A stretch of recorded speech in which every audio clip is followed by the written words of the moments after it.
한국에만 오면 세계적인 아티스트들이 하나같이 눈물을 빼고 간다는 말이 있죠. 그 대단한 사람들이 눈물이 쏙 빠질 정도로 혼난 사연, 과연 무엇 때문일까요? 아티스트들이 눈물을 흘린 사연 함께 만나보시죠. 공연을 위해 내한하는 아티스트들이 한국에만 오면 그렇게나 감동을 받고 가는 이유, 바로 한국 관객들의 떼창 때문입니다. 그 전까지만 하더라도 한국 관객들은 내한이 정해지고 공연에서 어떤 노래를 부를 것인지 미리 발표하는 세트리스트가 뜨면 몇 달 전부터 거의 시험 공부를 하는 마음으로 노래 가사를 외워둘 정도입니다. 어떤 노래가 나오더라도 자동으로 떼창이 튀어나오다 보니 내한 공연의 상당수가 세트리스트에 없었던 앵콜곡까지 부르는 지경에 이르렀죠. 그래서 한때는 리스트에 없는 앵콜곡을 기어꼭 끌어내야겠다는 마음으로 맹연습을 해서 공연에 가는 사람들도 많았습니다. 내한 공연이 잡히면 커뮤니티를 통해서 어떤 곡에 어느 구간을 부를지, 어떤 곡에서는 무슨 이벤트를 해줄지를 미리 논의하는 것이죠. 실제로 그래서 감동받은 아티스트들이 흥이 넘쳐 원래 예정되어 있지 않은 곡을 부르고 가는 경우도 종종 있었습니다. 특히나 비영어권인 아시아 국가에서 자신의 노래를 이렇게까지 잘 알고 따라 불러준다는 데 대해서 감동을 크게 받는 것이 가수들이 떼창으로 인해 눈물을 흘리는 포인트라고 할 수 있겠네요. 내한 공연을 마친 다음 아티스트들은 각종 인터뷰에서 한국에서의 경험을 이야기하기도 하고, 심지어는 월드 투어를 하면서 우리나라 다음으로 방문하는 나라에서 공연을 하다가 한국에서는 이것보다 훨씬 흥이 넘쳤는데 관객들의 반응이 아쉬웠다고 직접적으로 이야기를 하는 경우도 있습니다. 내한을 왔던 가수들이 말하는 한국 관객에 대한 느낌 한번 살펴볼까요? 세계적인 밴드 마룬5는 내한 공연 때 인터뷰를 하면서 다시 한번 말하지만 누군가 우리에게 가장 좋아하는 공연이나 관객을 물을 때마다 우린 언제나 서울이라고 답해요. 관객들이 우리 노래의 모든 가사를 하나하나 다 따라 부르면서 뛰어노는 모습이 정말 인상적이었습니다. 지금까지 그런 엄청난 에너지를 받은 공연은 없었다고 말하고 싶을 정도예요. 한국 팬들에게 사랑한다고 꼭 전해주세요 라고 이야기를 한 적이 있습니다. 그리고 뮤즈는 2007년 한국에서의 첫 내한 공연을 마치고 한국 여러분 너무 대단해요. 다음번에도 언제든지 불러주세요. 나중에 또 봐요. 라고 한 다음에 정말 4개월 만에 다시 일정을 잡아서 내한 공연을 진행하기도 했습니다. 뮤즈는 오랫동안 아시아에서 가장 인상 깊은 나라로 한국을 꼽고 있죠. 콜드플레이의 보컬 크리스 마틴은 2017년 내한 공연을 마무리하면서 세계에서 가장 열정적인 관중들이라는 멘트를 남겼고, 겨울왕국의 레릿고로 유명한 뮤지컬 배우 이디나 멘젤은 본인의 대표곡인 디파인 그래비티를 부른 다음 한국 관객들의 열정을 두고 정말 열정적인 팬들이라고 하기도 했습니다. 여기서의 크레이지는 의미 그대로 미쳤다는 뜻이 아니라 그만큼 열정적이라는 의미였죠. 이디나 멘젤은 본래 70분으로 예정되어 있던 공연 시간을 무려 2시간 가까이 늘리기도 했습니다. 오아시스의 한국 관객 사랑도 이미 유명하죠. 노엘은 캐나다에서 진행한 인터뷰에서 월드 투어를 가면 세션을 데리고 다녀야 하는데 한국에 가면 그럴 필요도 없어. 걔네가 다 불러주잖아.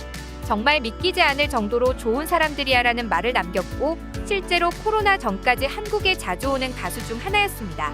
케이티 페리는 내한 공연 중 잠시 연주를 끊어가면서 한국에 오기까지 10년이나 걸렸다는 것을 믿을 수 없다. 이제서야 한국에 와서 정말 미안하다는 말을 남겼고, 블러의 데이먼 알바는 미국에서 2017년 공연을 하던 도중에 한국 팬들은 훨씬 소리가 컸어. 너네들 한국보다 목소리가 작으면 되겠어?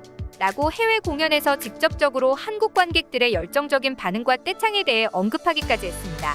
아마 떼창이 있었던 공연 중에서 세계적으로 반응을 얻었던 내한 공연이라고 하면 단연 에미넴과 미카를 빼놓을 수 없겠죠. 세계적인 래퍼이자 공연 중에 팬에 대한 감정적인 반응을 크게 하지 않기로 유명한 에미넴은 우리나라에서 공연을 하던 중 머리 위로 하트를 만들어 보이기까지 했습니다. 오히려 당황한 건 한국 팬들이었죠. 내가 아는 에미넴은 저런 짓을 하는 사람이 아닌데, 에미넴의 하트는 미국 본토의 팬들까지도 놀라게 만든 사건이었습니다. 에미넴은 워낙 공연을 진지하게 진행하기로 유명한 가수였고, 원래 래퍼들이 공연을 하면서 팬들을 두고 애정 표현을 하는 일도 그렇게 많지 않습니다. 그런데 한국에서는 무려 5번이나 머리 위로 하트를 남발했으니 벼르고 별러 떼창을 준비했던 한국 팬들까지 당황한 사건이었습니다.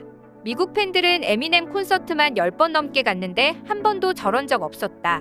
한국인들 도대체 에미넴한테 무슨 약을 먹인 거냐라는 반응을 하기도 했습니다. 미카의 내한 공연마다 한국 관객들이 하는 이벤트는 이미 세계적으로도 유명한데요. 2009년 첫 번째 내한 공연에서는 떼창은 기본 옵션이고, 위알 골드 라이브를 부를 때 미카 몰래 관객들이 금박 종이를 뿌리는 이벤트를 준비해 선보여 미카가 노래를 불러야 한다는 것도 있고 그 광경을 멍하니 바라보기도 했죠. 2010년 두 번째 내한 공연에서는 해피엔딩을 부를 때 관객들이 종이 비행기를 날렸고 그때 감동받은 미카가 다른 나라에서는 아예 본인이 직접 관객들에게 종이 비행기를 나누어 주었지만 다들 비행기를 날려주지 않아 대차게 실패를 했다고 하네요. 2011년 세 번째 내한 공연 때는 아예 한국 관객들이 이를 갈고 휴지폭탄 이벤트, 금색 반짝이 뿌리기, 물 뿌리기 등 다양한 이벤트를 기획한 것도 모자라 언더워드라는 신곡을 미카가 한국에서 최초로 공개했는데 한국 팬들은 후렴구 떼창까지 성공시켜버리고 말았죠. 노래 가사만 따라 부르는 것도 아닙니다. 심지어는 메탈리카의 내한 공연에서는 관객들이 마스터 오브 퍼펫의 기타 솔로를 따라 부른 전적이 있거든요. 하나 틀리지 않고 기타 솔로 멜로디를 따라하는 사람들을 보면서 보컬인 제임스 해필드는 온몸에 소름이 돋았다는 말을 남기기도 했습니다. 정말 이렇게까지 관객들이 힘을 쓴다면 어떤 가수라도 감동을 받지 않을 수 없을 것 같네요. 내가 부르는 노래를 수천 수만 명의 사람들이 따라 불러주면 과연 어떤 기분일까요? 이런 떼창은 사실 내한 공연이나 콘서트장에서만 일어나는 것은 아니고 어떻게 보면 한국인의 패시브 스킬이라고도 할 수 있겠는데요. 이렇게 단체로 노래를 부르는 행위는 재창이라고 표현하는 것이 올바른 표현이라고 합니다. 전통적으로 한국에서는 마당놀이나 강강수월래처럼 공연하는 사람들과 관객이 하나로 어우러져 즐기고 함께 공연을 만들어 나가는 형태가 보편적으로 나타났고 또 오랫동안 계승되어 왔죠.